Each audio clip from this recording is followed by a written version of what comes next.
to see you here, and keep up the very good work. Thank you all for your time. Thank you.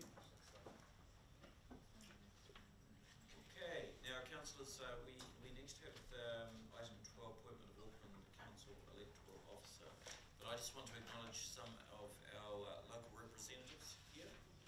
I didn't acknowledge Janet Fitzgerald, who's sitting there beside Julia. Good to see you, Janet, as a local board member. Also from the Rodney Local Board Chair, Brenda. Good morning. Morning, Brenda. And James. Great to see you here. And Glenn from the Independent Māori Statutory Board. Kia ora, Glenn. All right, so we now move on to item 12, and this is a recommendation relating to the appointment of the Auckland Council electoral officer. Without the recommendation, there is to appoint Dale Osowski, who you will all know of many years experience in dealing with local council elections. Would you like to start? Good morning, councillors. Very quickly, this report outlines the fact that we have started with the planning of the elections for 2016, and that we are trying to take a very customer-focused approach, both for candidates and for voters. We'd like to reach at least a 40% turnout, which would be an increase from last election, which was disappointing at less than 35%. So we've got a whole lot of ideas that we are working on to try and run a really good election, and we have created a working group which has met 3 times already, and are giving us some really good ideas to work with them. We've also been engaging with our advisory panels, asking them for their advice and ideas to engage with the different communities that they represent. So that's well underway and it's going well. Happy to answer any questions that you may have on that part of that. Second part of the report is around the appointment of an electoral officer. Dale Osowski is the Managing Director of Election Services, who is our provider of election services. So all the operational aspects of running the elections.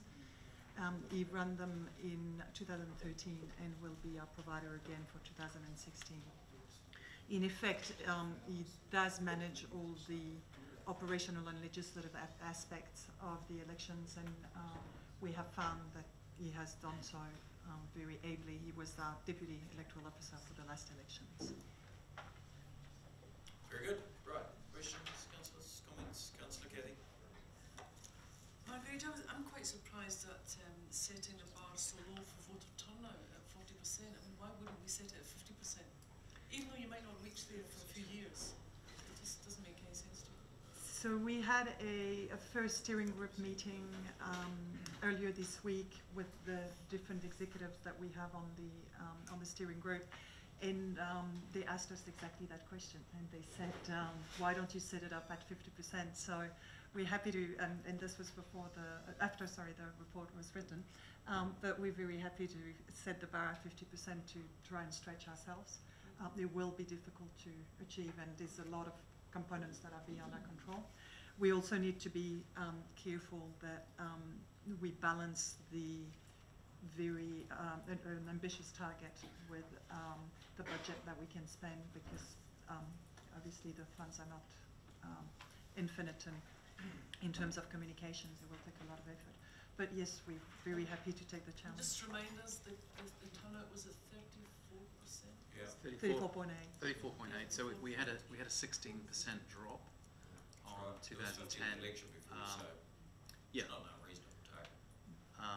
And we were below the average for the country last time. So it would be a big ask to get it back up to that 50%. But I mean, absolutely, Cathy, we take your point that we should have an aspirational target, and really it should be higher than that, frankly. But that's right. Aspirational should be 100%. Well, general elections are 75. That's right. Councillor Denise. Thanks for the report. Just want a little bit of clarification, and I'm sure there's lots more details to come and lots more iron out to come, but the role of staff, so in item 13, encouraging council and DHB staff to be election ambassadors, encouraging their family and friends to to enrol and vote. So is that an admission that staff don't really talk about elections when it comes election time? And then over the page in 25, dedicated seconded staff. So, you know, without obviously needing to go into lots of detail, what's the thinking around here? Staff have previously either ignored the elections or have had to work on top of all their other work, and it just hasn't been a working model that's feasible.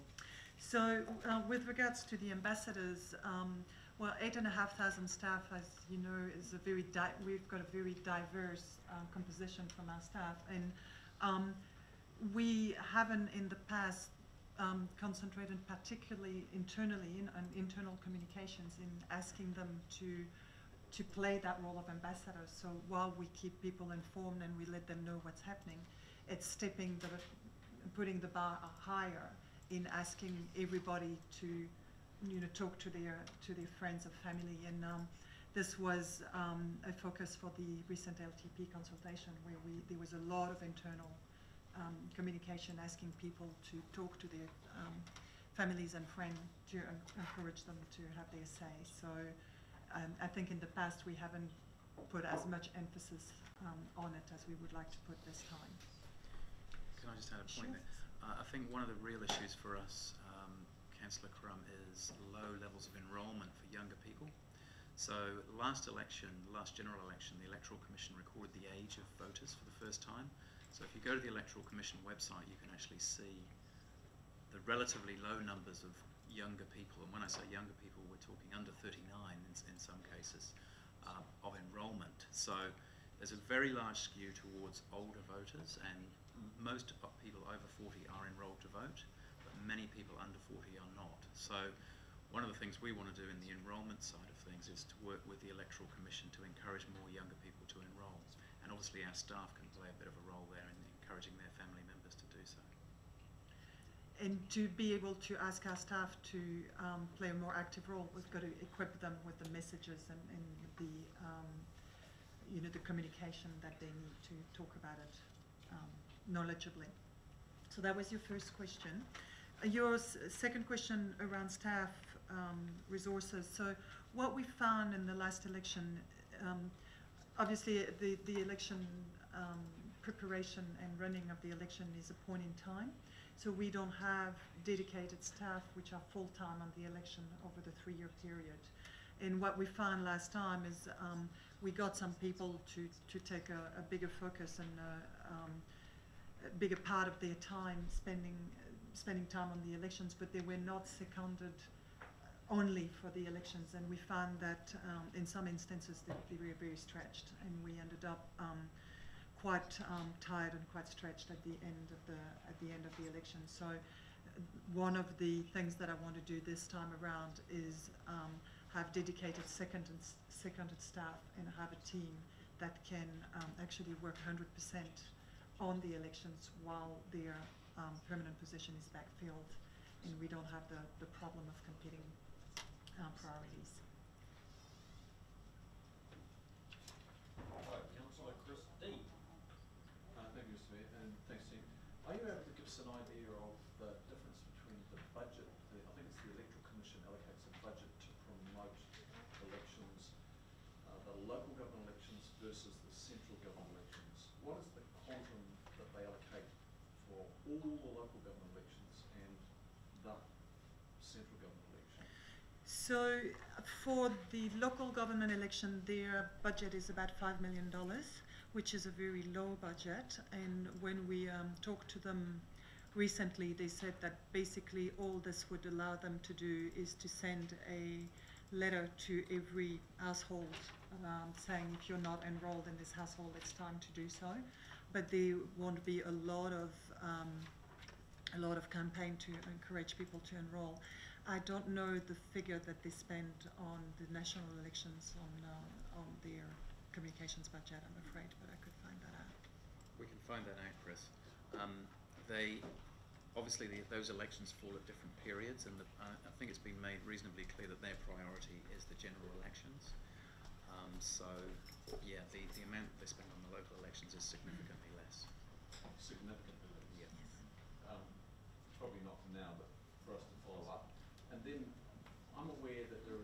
no focused enrolment program from the electoral office as they do pre-central government election for local government election. Is that correct?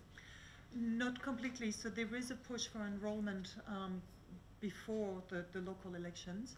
But in terms of our campaign, which will be 3 phases really, or 3 different, or 4 actually, areas of focus. The first one is enrolment, and they're very happy to work with us so that we can complement our communication and use theirs and work in concert so that we multiply the impact. Then the second part of the campaign is around candidates and encourage people to stand, and the third one is encourage people to vote, and the fourth one is that internal communication stream that we were talking about. So we will work with them and try and maximize the efforts around enrolment to leverage of their own campaign, which will be limited. Very good. Councillor Kang. Thank you, Mr. Mayor. Just that 34% turnout that we got in Auckland in 2013, some attributed that to a poor marketing campaign, that ghost marketing campaign that Ogilvy led with vote, person standing there, and then don't, and there's an invisible person. And as we all know, around this table, advertising agencies are often notoriously bad around kind of dealing with politics and political participation, and hence will come up to billboard with 1,000 words when most of us know that there's just one word to put on that billboard.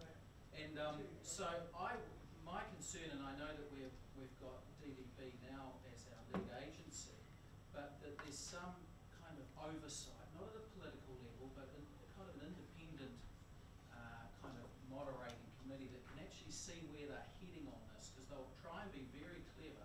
And as Chris has indicated and highlighted, the Electoral Commission are not chucking huge money. We won't be seeing many orange men across our screens, which gets real cut through. And so they're going to be relying heavily on Auckland Council funded, participatory marketing. And I'd just like to see someone actually, a group of people, independently watchdog, if you like, actually kind of just see where they're heading with their marketing, whether it's resonating at focus group level before they actually go out there. And, hopefully they turn people on to go and vote, but hopefully it actually gets cut through, because the last one seemingly didn't. Bad news. So is there going to be a process where we can have assurance that whatever's going to market is going to garner enthusiasm for this election? So there's 2 things we could do for this. The first one is to use the reference group that we've been using to get some ideas.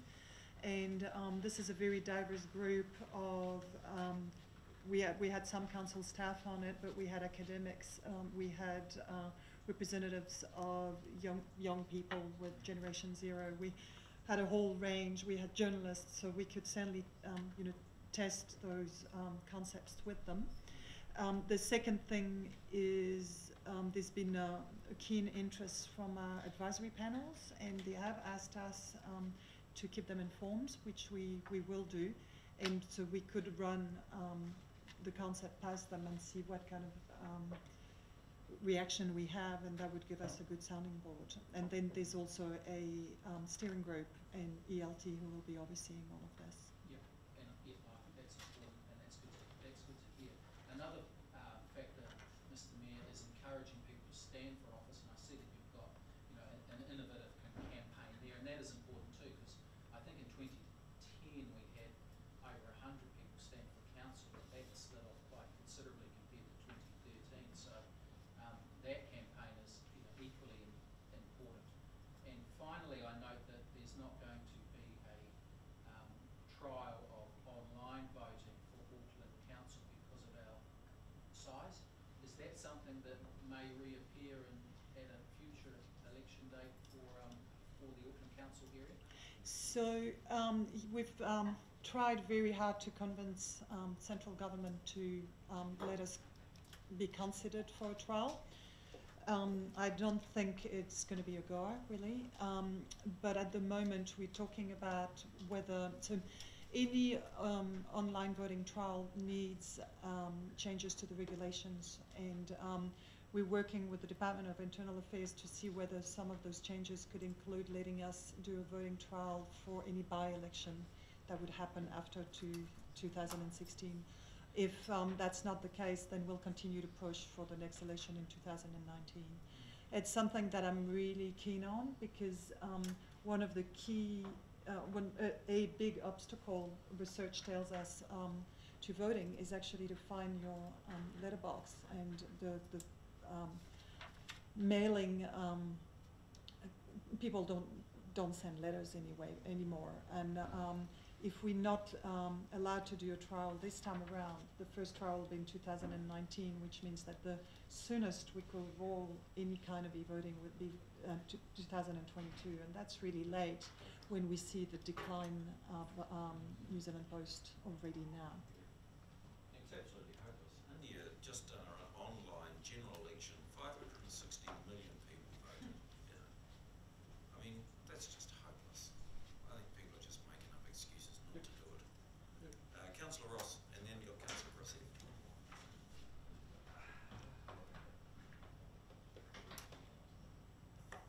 Candidate profile statements. I put in a candidate profile statement for two things I stood for. One of them, someone changed, and I was told it was the data entry person in the end, added in 4 inappropriate capitals and 3 semicolons got turned into commas. So there were 7 changes to my candidate profile, and it made it a little bit nonsensical. So